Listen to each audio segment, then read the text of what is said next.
Então hoje eu quero falar sobre vícios e dependências e compulsões, né? Eu dei um módulo do meu curso falando sobre isso e eu quero citar alguns exemplos, obviamente não dizendo nomes, mas para que esses exemplos sirvam de exemplos, né? Para que a nossa vida também sirva de exemplo para outras pessoas. Sempre quando eu também faço uma constelação, eu também procuro compartilhar com vocês as coisas que eu tomei consciência, que eu não tinha consciência, que eu vi. E assim também eu procuro trazer aqui nesses programas a oportunidade de vocês verem que a constelação ela não é matemática no sentido de que, porque é isso, então é isso, né? Sempre que então tiver uma doença tal, então é porque tem tal coisa. Não. A gente abre uma constelação e a gente vê para aquela pessoa, para aquele sistema, o que está acontecendo. Por isso que não tem isso, é aquilo, não. Cada ser é único, cada sistema traz, porém, às vezes a gente vê que, de alguma forma, algumas coisas se repetem. Então, a gente olha para aquilo, mas não esperando que seja aquilo.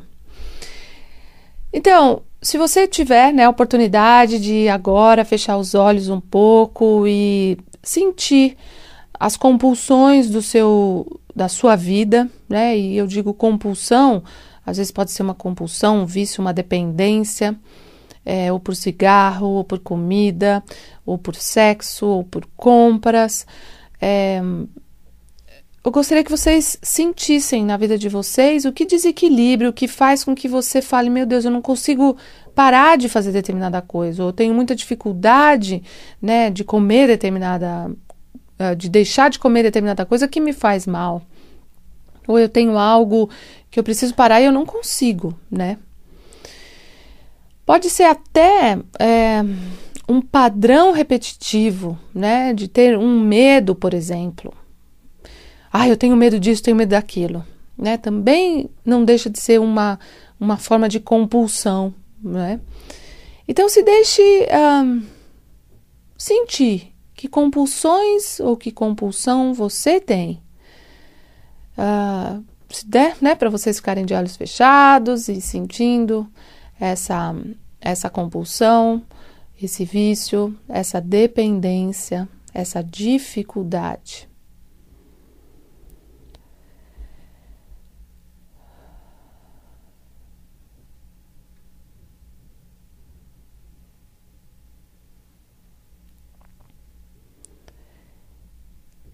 E agora você pode dizer a esse vício, a essa compulsão, a essa dificuldade: eu vejo o amor que existe aqui.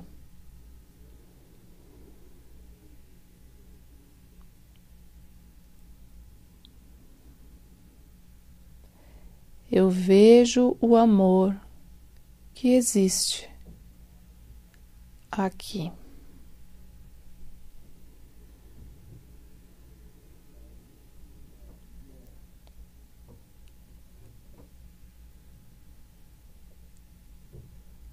Eu vejo o amor que existe aqui.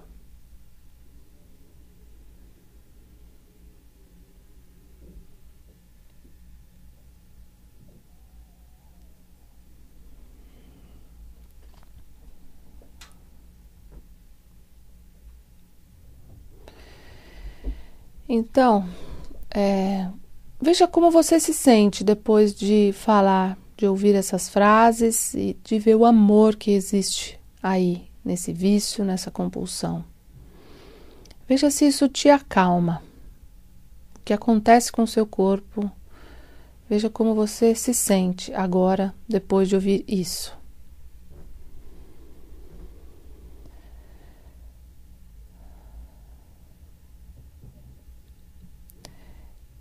Então, eu vou dar alguns exemplos de movimentos que nós fizemos nesse dia.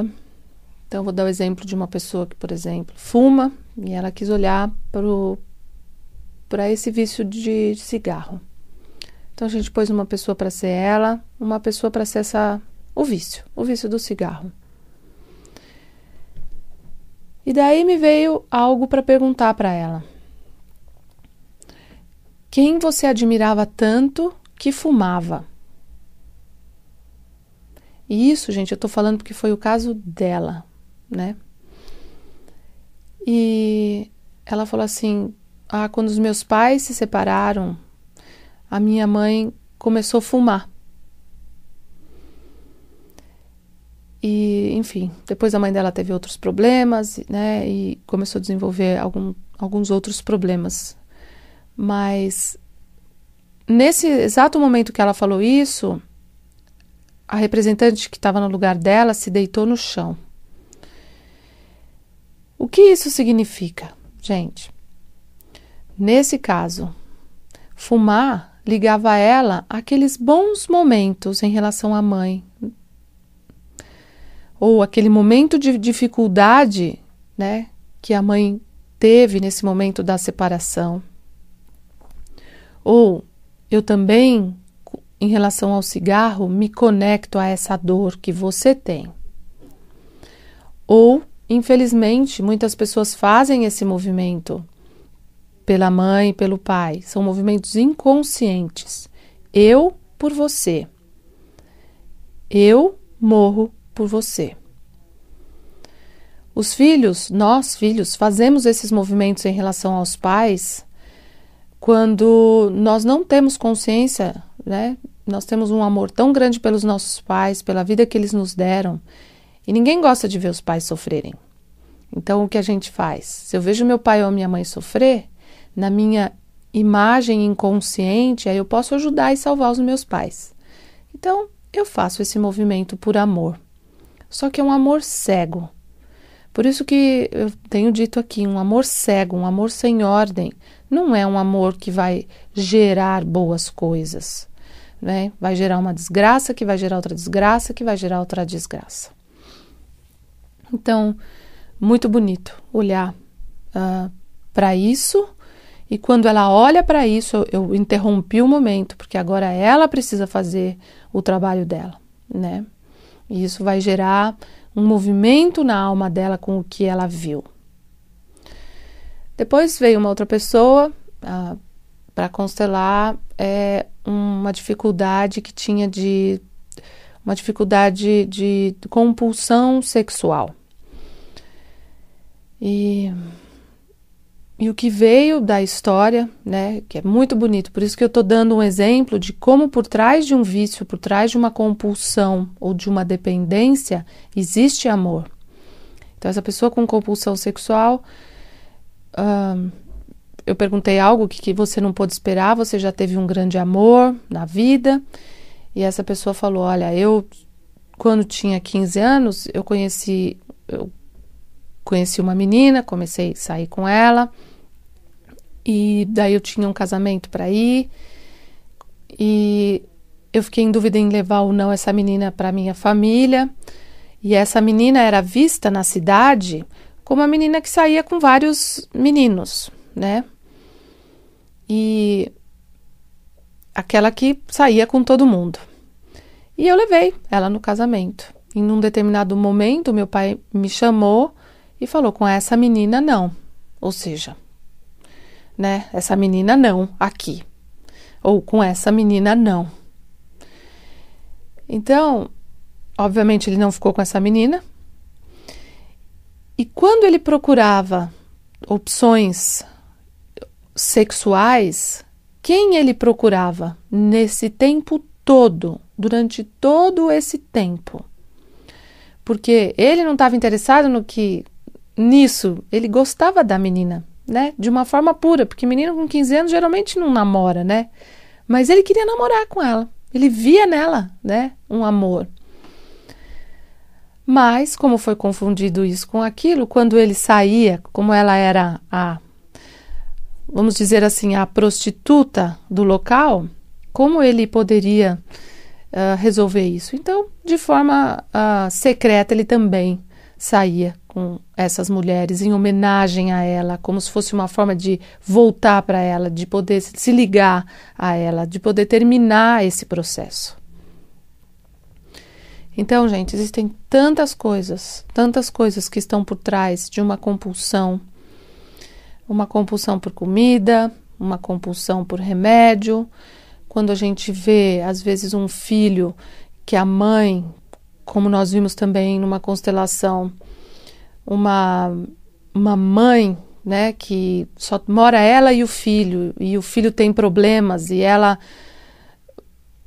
põe remédio na boca do filho, e põe remédio na boca do filho, né, como saiu numa constelação, uma hipocondria, e as frases que saíram, né, como ela disse para o filho, como eu não tive o marido que eu quis, eu te coloco no lugar do marido que eu quero, e eu te entupo de remédio para que você faça o que eu quero, como meu marido, não como meu filho. Então, são relações doentias, né? E as pessoas, obviamente, gente, ninguém está falando aqui para julgar, a gente está falando aqui porque são relações que precisam ser mostradas, o que está por trás, né? Daí você fala, poxa, mas é meu filho está com um problema, ele precisa tomar remédio, é isso que eu faço, óbvio que é isso que a gente faz. Só que o que está por trás disso? Então, a constelação, ela vem como uma oportunidade de curar algo que está tão escondido, que traz uma dinâmica de amor, mas é um amor sem ordem. Então, por isso que a constelação dói, ela às vezes é até chocante demais, mas ela dá uma grande oportunidade da pessoa ter força para sair disso, ter força para sair dessa situação. Então, olhe com amor a quem você está honrando através desse vício de internet, vício de jogo, vício de cigarro, vício de sexo, de compras, vício de reclamar, né? Tem esses vícios também, o vício de ter medo, né? O vício de sempre querer ficar como vítima, né? Que amor que tem aí? Amor a quem? Né? O que te liga? Veja que tem amor aí. No primeiro momento, só sinta que tem amor aí. E depois, vamos ver como isso anda, como isso pode vir como mais passos em relação à consciência. Então, eu amo esse trabalho porque eu cresço através dele, eu também posso olhar, né, para as coisas de uma forma cada vez mais ampla, e quando a gente faz esse movimento, isso ajuda a nossa família, porque ajudar a família não é só dar dinheiro, não é só xingar, cobrar ou encontrar, né, as pessoas, é fazer algo de bom, é fazer algo com consciência e com mais respeito.